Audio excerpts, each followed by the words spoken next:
Okay, Assalamu alaikum wa rahmatullahi wa barakatuhu. Bismillah, alhamdulillah, salatu wassalam ala rasulillah. Unfortunately, we're not able to be in the office at this particular time, but we still wanted to talk to you today about some very important things and developments which have been taking place here. So here we are.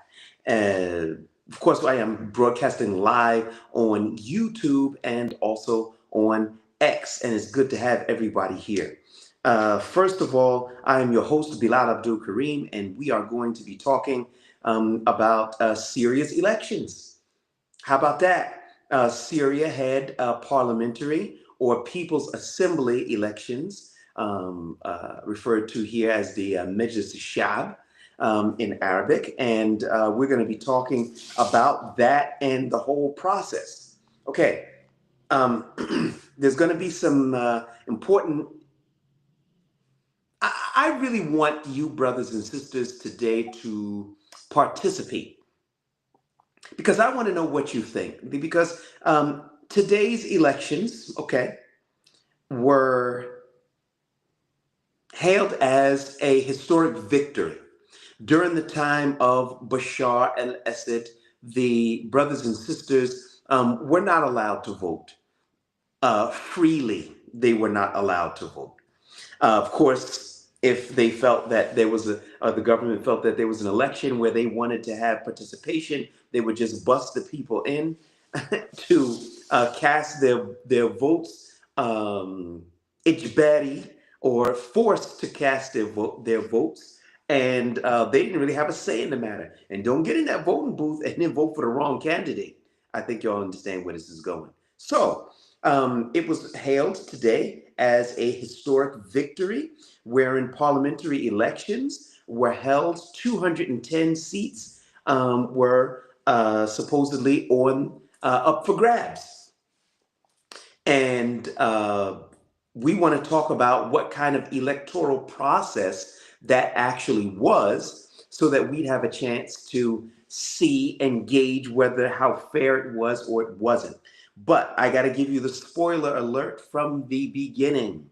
Spoiler alert, and that is the ordinary Syrian people did not have an opportunity to participate. The ordinary Syrian people did not have an opportunity to participate. Okay, so now you must be thinking, well, wait a minute now, how you having an election? And the ordinary Syrians didn't participate. It doesn't make any sense. Okay, I first began to notice that it was a different kind of process when we were getting closer and closer to the day, which was today, of the parliamentary or People's Assembly elections. And I noticed something. I didn't see any campaign posters up. I didn't see any of the candidates around the different territories going out to make their case to the Syrian people why they should support them. And we're getting closer and closer. I'm like, hey man, something's going on.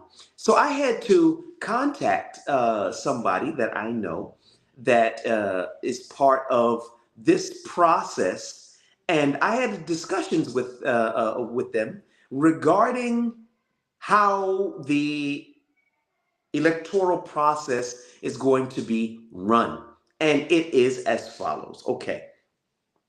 It's not a thing where you'll take a candidate, he will be in the Damascus area, and he will be running for office, and he will go to the people, shake some hands, take some selfies with people, and explain to the people what his agenda is, what he's planning to do. That's what a normal process would look like. But the process here was a little bit different. How? Okay, what they decided to do is they were going to have a closed type of parliamentary elections. Now, first of all, let's start off with the whole electoral process, and it is as follows. It starts with the president. That's Ahmed Shah, and he chooses the Electoral High Commission. That's the president up here. Just below is the Electoral High Commission. Now, this electoral high commission, which was appointed by the president, will basically be running the affairs of the entire election. Fair enough. Okay, the electoral high commission chooses branches of the electoral branches. Now, what happens with those electoral branches? Those electoral branches will have about 3 people in each area who will be choosing other people who can run in the election. And say this again. Those people in the electoral branches will be choosing people who can run in the upcoming elections, which took place today. They will be known, those people who they chose will be known as the Electoral College. Now, those members of the Electoral College, the numbers will vary depending on what area you are in. For example, if it's a small area like Azaz, it'll be about 150 chosen, hand-picked people by those electoral branches. 150 people approximately. But if you go to a place like Aleppo, which is a much more densely populated area, they'll choose 700 people. So it's not uniformed in any one particular area. It's based upon how many seats are available and population and so on and so forth. Okay, now that that's clear, we go back. Ahmed al-Shara, he's at the top. He chooses the Electoral High Commission. The Electoral High Commission that were appointed by the president then chooses the electoral branches. The electoral branches, which will choose the Electoral College. Now, what's the Electoral College? This is a group of people, which I think it numbered about 6,000 today, that are eligible to run for the People's Assembly. And they can also vote for the People's Assembly. In other words, if you were not a part of those approximately 6,000 people, you were not chosen by the electoral branches, then you can't run. This is the first thing. The second thing is that you can't vote if you are not a part of them. So in a country that was 26 million people, that was before the hostilities, it's less now, but a lot of people are coming back. So we'll say 20 million people. If you're not a part of that chosen group, you cannot run, nor can you vote.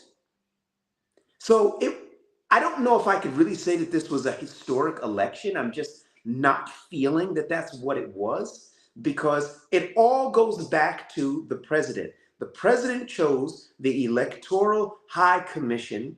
The Electoral High Commission that was chosen by the president then goes about and chooses the different electoral branches, and the electoral branches that were chosen by the Electoral High Commission that was chosen by the president. They choose the delegates which can vote and which can put themselves forward to be a part of the People's Assembly. Now, those people will be known as the People's Assembly. But there's one other catch to it. Now, I said that there were 210 seats, but they were only vying for 140 seats. What happened to the other 70 seats? The other 70 seats are appointed by Ahmed al-Shara himself, the president. So the electoral process is as follows. The president chooses 70 out of 210 seats. 70 out of 210 seats. That's a third of the parliamentary seats reserved for the president to choose. He chose 1/3 of the parliamentary members. And then the other 140 would be chosen down from the people that he chose to run the Electoral High Commission, and then it trickled down to the electoral branches, and then it trickled down to the Electoral College, and then you have the People's Assembly. So, in other words, the entire process all refers back to the president. Now, some people might sit there and say, oh, but we've gone through so many years of war, it's got to be controlled. Who said it has to be controlled? Once again, I am not a supporter of democracy. I don't see democracy and elections as being one and the same. They're not. Democracy is the actual a state of where the people make the laws. The people make the laws. So, in an Islamic compliant state, you can still have elections, but they would be known as shura, or taking the opinions of the people whom you are governing over. It's not the same thing, because you can have a Sharia compliant state where the Quran and the Sunnah makes the laws, that which is allowed, that which is not allowed, and the people can still elect their leaders. Why not? But there's not going to be any referendum, or no, somebody's going to run on a platform that he's going to open a casino with some girls and well, you all know what goes on inside the casinos. But the point of the matter is, that's not democracy and elections are not necessarily one and the same. I hope that that is crystal clear to everybody, because I have to say that I feel like it was disappointing. I felt it was disappointing because I think we could have done better here in Syria. I mean, I don't want to see Syria go back down to the same thing of it all comes down to one man. There's no country, major country in the world that all comes down to one man.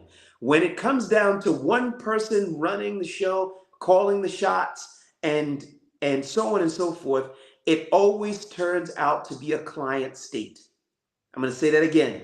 When it trickles down to one man calling all the shots and making all the major decisions and no accountability to anybody in the government, it always ends up being a client state, usually to America. Usually it could be to Russia, it could be to China, or any other major power. If you look at the major powers around the world, we're talking about America, the United Kingdom, and so on and so forth.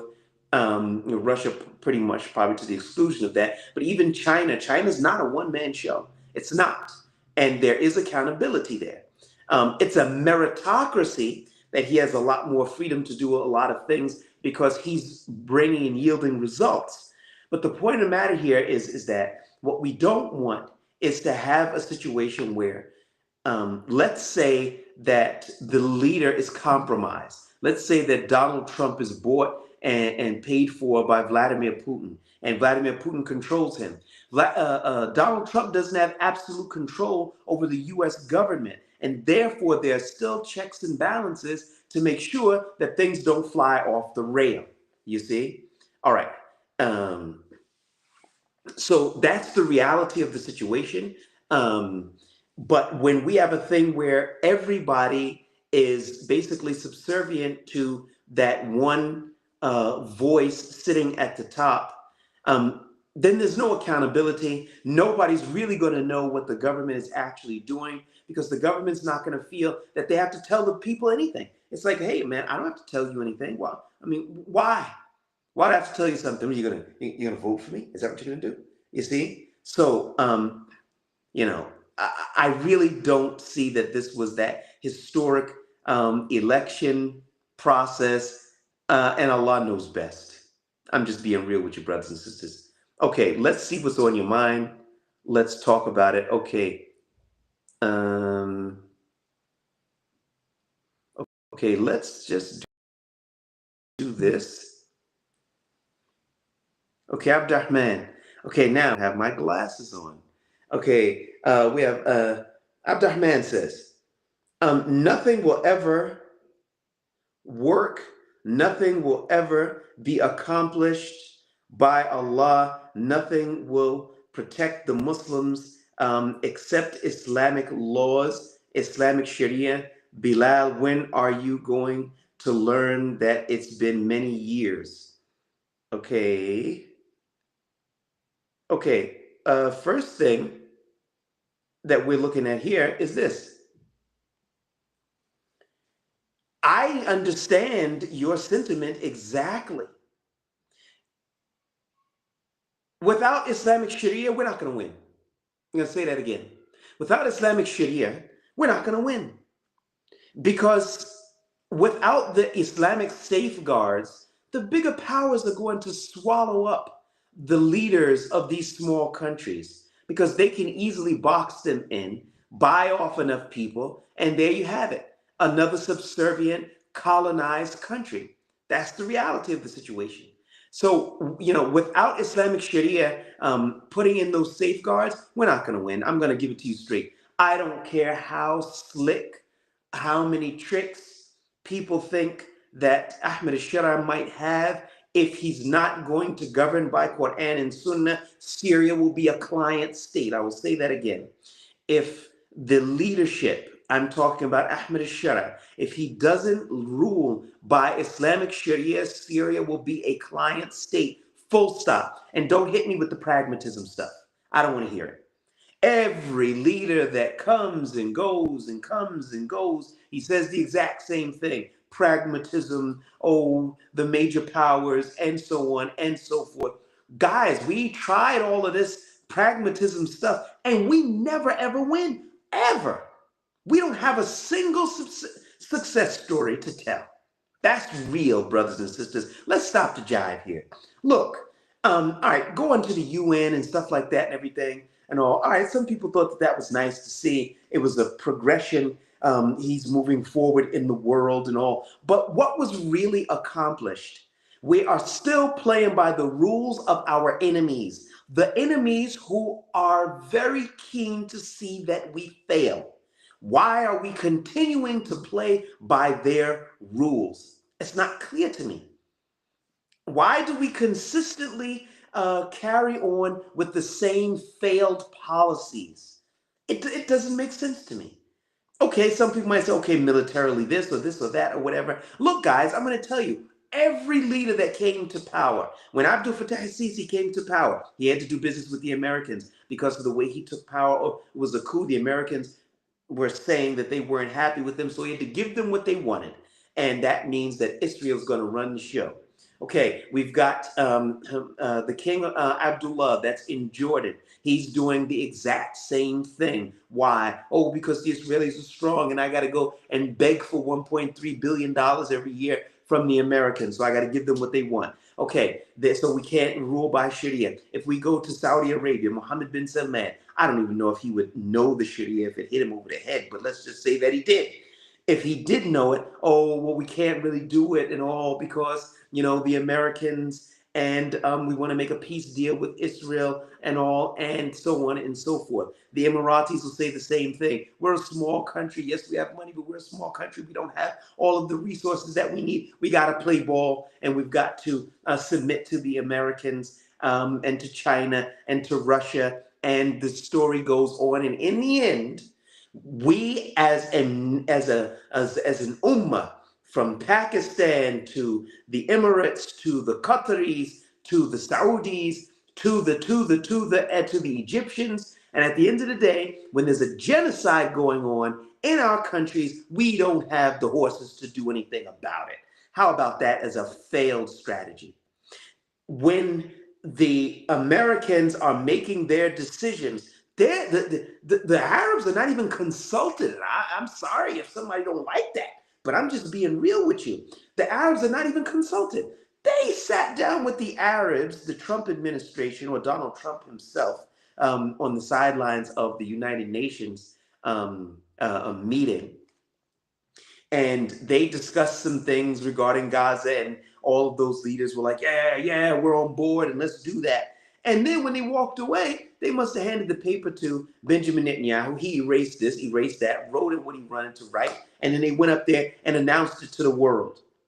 It was like 3 days before Shahbaz Sharif from Pakistan said, guys, did anybody notice that wasn't what we had agreed to? Did anybody say that? The other leaders weren't even saying anything.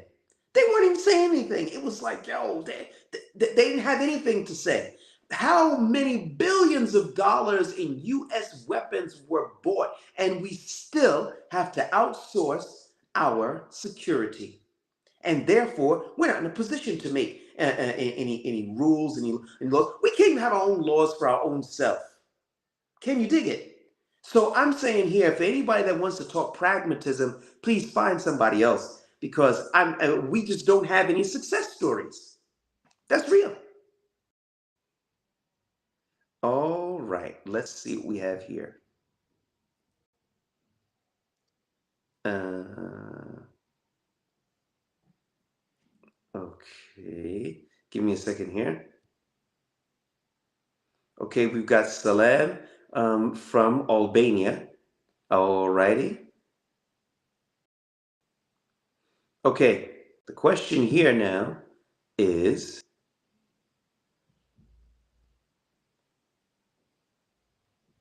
I'm sorry for the inconvenience, everybody. We're not in our normal circumstances, and I don't have my glasses on. Okay, do you know if the Electoral High Commission members have good reputation? I don't know all of the Electoral High Commission members, whether they have good reputations or not. I cannot answer that question for you. Um, I can't answer that. I don't know.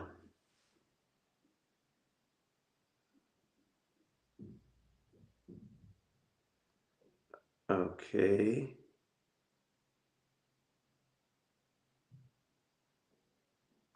Okay, Abdurrahman, where's the proof of what you're saying? Every single person that's running is running in elections for a democracy.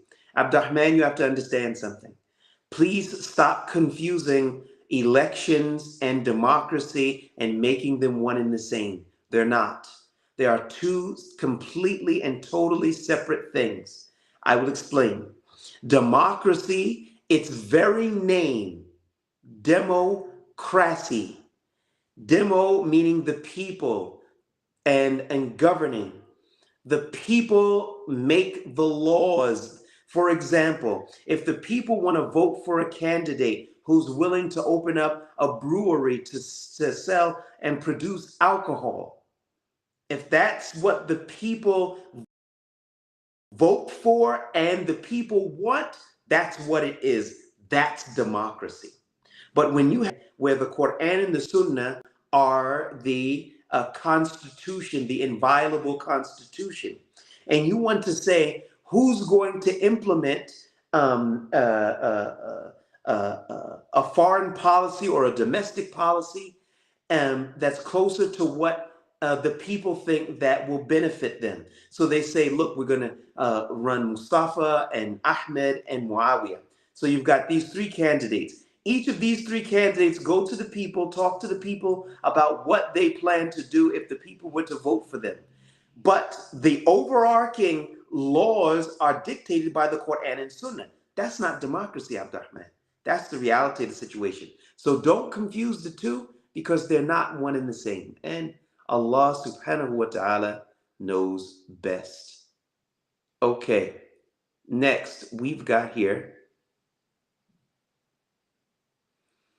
Assalamu alaikum. Off the topic, but Sister Yvonne Ridley and others missing during transfer by IDF from prison.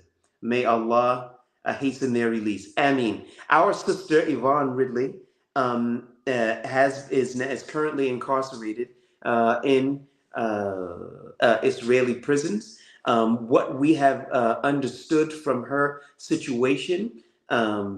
Is that she did have consular access, and therefore we understand that her medication was taken from her, and the Israelis gave her alternative medication, which she refused to take because she doesn't trust them, doesn't know the medication that they're giving her, and I can't say that I blame her.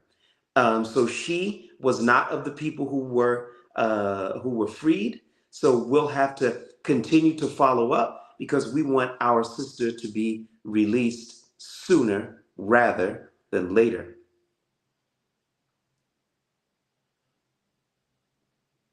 All right. let's see here. Okay, there's Hope says, Assalamu alaikum. Okay, Abdurrahman is back. He says, Bilal, if you're not calling for Islamic Sharia, then be quiet so you don't put yourself in the hellfire. Dude, we've been talking about Islamic Sharia all this time, man. Where were you? Where were you? That's the only form of governance which is going to help us to govern our affairs and move on to the next phase. That's the reality of the situation. Nothing else is really going to help us. Okay, assalamu alaikum, brother. Um, if the Syrian people are not satisfied with Ahmed Shara, could we see another revolution? After 13 years of war, would the people still have an appetite for another revolution? Um, I, I don't think that the people want to see another revolution. I don't want to see another physical revolution. I would like to see us correct our affairs without resorting to violence, without resorting to threats, mass imprisonment, torture, and such like that. I would like to see us have a much more inclusive process, including the Syrian people, because the parliamentary, the parliament is supposed to be have a mandate, I think, for 30 months. I think 2 years, 2.5 years, something of those, something of that nature. So I would like to see us correct our problems, but it's going to take the participation of the Syrian people. And they're going to have to start calling for more adherence to the Quran and Sunnah. Because without it, brothers and sisters, we're not going to win. Because we have no success stories. The success will not come from Allah if we're not going to be serious about His religion. Full stop.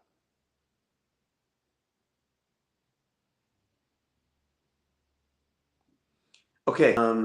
Another one says, Salam, brother, you haven't discussed Hizb Tahrir in HTS relation from a few weeks ago. Can you please briefly do it now? I don't exactly remember the context of it, but I maybe if you could resend your question and tell me what the context of it was, what exactly you wanted to know, and I will try to do it before we go off air.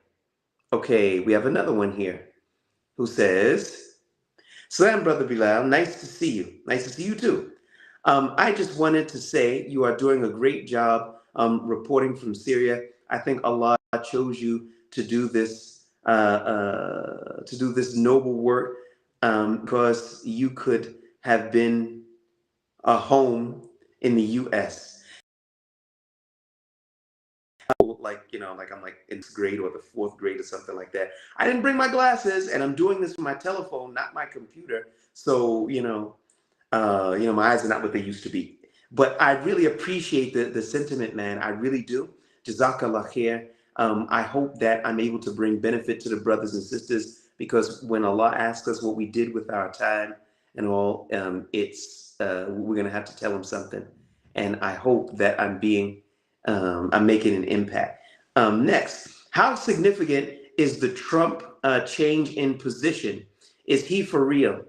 Has he realized how manipulative the Israelis have been to him? Is the death of Charlie Kirk exposed Israeli cracks? Okay, first of all, Donald Trump's supervisors and Netanyahu's supervisors are all one and the same. Donald Trump doesn't have the ability to